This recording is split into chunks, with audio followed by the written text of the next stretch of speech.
Hello everyone, আসসালামু আলাইকুম। সবাই কেমন আছেন? আশা করি ভালো আছেন, আমিও ভালো আছি। তো আসলে আমি অনেক দিন যাবত ভয়েস দিয়ে ভিডিও বানাই না। সবাই যেরকম ট্রেন্ডিং করতেছে আমিও এরকম করতেছি। তো আজকে মনে হইলো যে বেগুন ভর্তার ভিডিওটা ভয়েস দিয়ে বানাই। আসলে এই বেগুন ভর্তা আমার অনেক পছন্দ, তাই বেগুন ভর্তা বানাইলাম। তো যেটা মূল বিষয়, যে আমাদের সমাজে এক প্রকারের মানুষ আছে যারা নিজেদের দোষ কখনো দেখে না।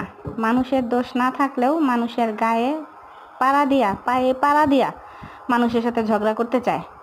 তো ওইসব মানুষের উদ্দেশ্যে বলি, ভাই, আগে নিজের দোষটা খুঁজেন, নিজের দোষটা খুঁজে বের করেন, তাহলে দেখবেন আপনার জীবনে কোনো সমস্যা থাকবে না, আপনার জীবনে কোনো ঝামেলা থাকবে না, আপনার জীবনে সুখ আর সুখ থাকবে। আপনি যতক্ষণ না পর্যন্ত অন্যের দোষ দেখা বাদ দিবেন, ততক্ষণ পর্যন্ত আপনার সংসারে দোষের শেষ থাকবে না, কষ্টের শেষ থাকবে না, সমস্যার শেষ থাকবে না।